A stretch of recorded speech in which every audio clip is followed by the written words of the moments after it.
Hello guys, welcome back to my channel. आज का हमारा टॉपिक है द प्लान्ड सेलिंग अप्रोच, यानी कि नियोजित विक्रय प्रक्रिया। सबसे पहले जान लेते हैं कि ये होता क्या है।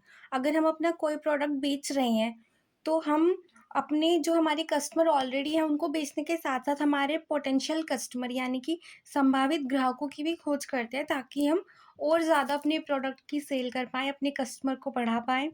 उसके लिए हम क्या करते हैं, उन जो इंटरेस्टेड होते मतलब जो हमारे पोटेंशियल कस्टमर है, जो हमारे संभावित ग्राहक हो सकते हैं, हम उन्हें अपने प्रोडक्ट और सर्विसेज के बारे में बताते हैं और कोशिश करते हैं कि वो उस चीज़ में इंटरेस्टेड हों और ताकि वो हमारे प्रोडक्ट खरीदें।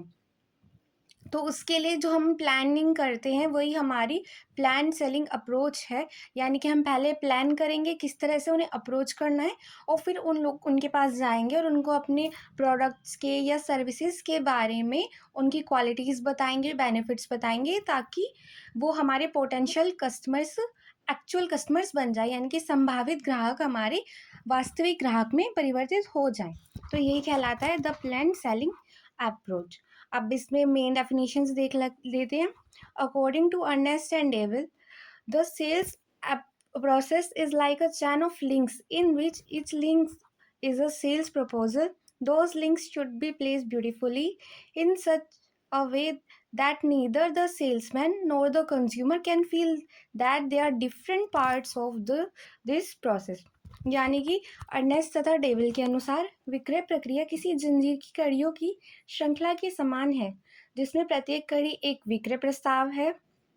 उन कड़ियों को इस प्रकार खूबसूरती से रखना चाहिए कि न तो विक्रयकर्ता और न ही ग्राहक यह अनुभव कर सके कि इस प्रक्रिया के वे अलग अलग हिस्से हैं, यानी कि उनको ऐसा लगे कि वो इस प्रक्रिया में इक्वली रिलेटेड है, उनकी सेम वैल्यू है, सेम उनका प्रभाव है।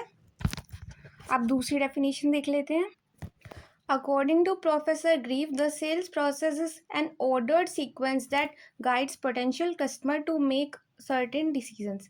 It is the framework on which the sales presentation is built. यानी कि प्रोफेसर ग्रिफ के अनुसार विक्रय प्रक्रिया एक क्रमबद्ध अनुक्रम है जो संभावित ग्राहकों को कुछ निर्णय करने में मार्गदर्शन करती है। यह वह ढांचा है जिस पर विक्रय प्रस्तुतिकरण का निर्माण किया जाता है। यानी कि जो हमारे संभावित ग्राहक हैं वो हम उन्हें समझाएं, एक्सप्लेन करें अपने प्रोडक्ट के बारे में, ताकि वह डिसीजन ले सके कि हाँ, हमें ये प्रोडक्ट खरीदना है। तो ये हमारी इसकी मेन डेफिनेशंस हो गई हैं। अब हमारा विक्रय प्रक्रिया के चरण, स्टेप इन सेलिंग प्रोसेस, ये काफ़ी मेन है। हर्बर्ट एंड कैसन, a leading expert in the art of selling, has suggested adopting a 6-step selling sequence. For this, he invented the RITSAC formula, which is made up for the first letter of each step. According to him, this process should have the following 6 steps. यानी कि विक्रय कला के प्रमुख विशेषज्ञ Herbert and कैसन ने षष्ठ पदीय यानी कि 6 पदों वाला विक्रय अनुक्रम अपनाने का सुझाव दिया है। इस हेतु इन्होंने रिट्सैक सूत्र का आविष्कार किया, जो प्रत्येक पद के प्रथम अक्षर से बनाया गया है। उनके अनुसार इस प्रक्रिया में निम्नलिखित 6 पद या चरण होने चाहिए। अब देखते हैं वो कौन से चरण हैं। इसमें हमारा आर से आता है रिसेप्शन, यानी कि स्वागत। जैसे ही कोई कस्टमर हमारी शॉप पर आया है, हम सबसे पहले क्या करेंगे, उसका स्वागत करेंगे। फिर उसके बाद आई से आता है इंक्वायरी, यानी कि पूछताछ, यानी कि हम पूछेंगे कि आपको क्या प्रोडक्ट चाहिए।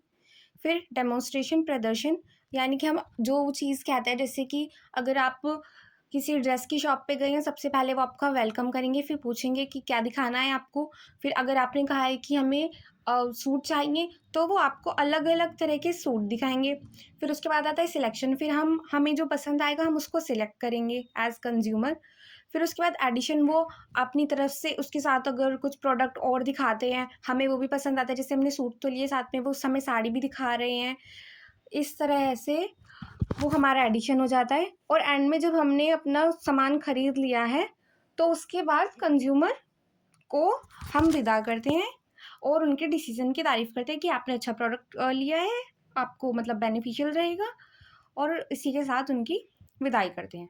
तो ये हमारा रिट्सैक, आर से रिसेप्शन, आई से इंक्वायरी, डी से डेमोन्स्ट्रेशन, एस से सिलेक्शन, ए से एडिशन तथा सी से कमेंडेशन। ये आपको याद रखना है, ये एग्जाम में बहुत बार पूछा जाता है और इनके फाउंडर का नाम भी पूछा जाता है जो हैगा हमारा हर्बर्ट एन कैसन।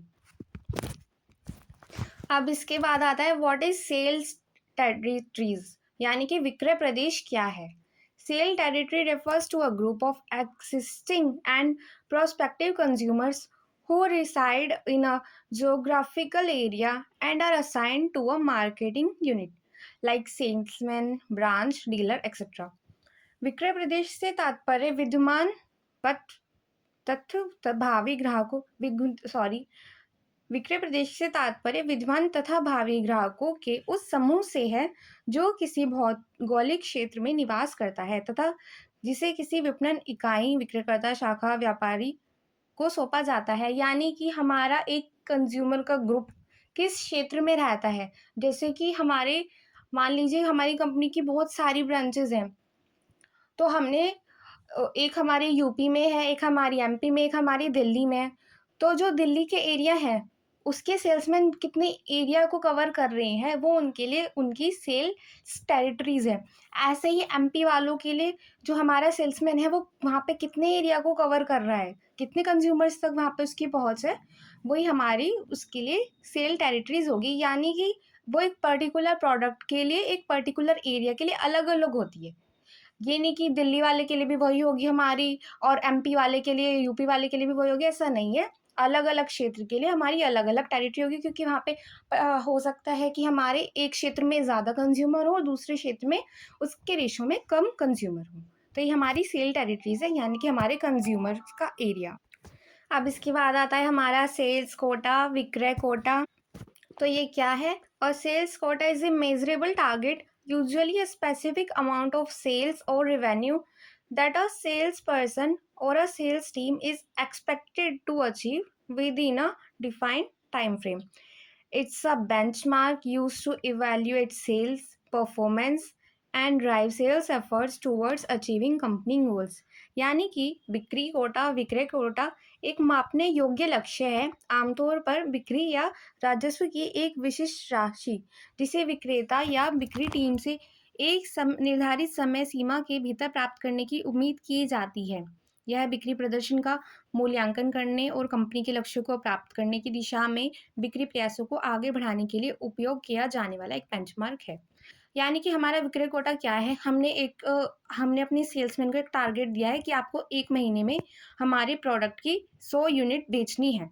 तो वो 100 यूनिट उसके लिए बिक्री कोटा है कि उसको वो 1 महीने के अंदर बेचनी है।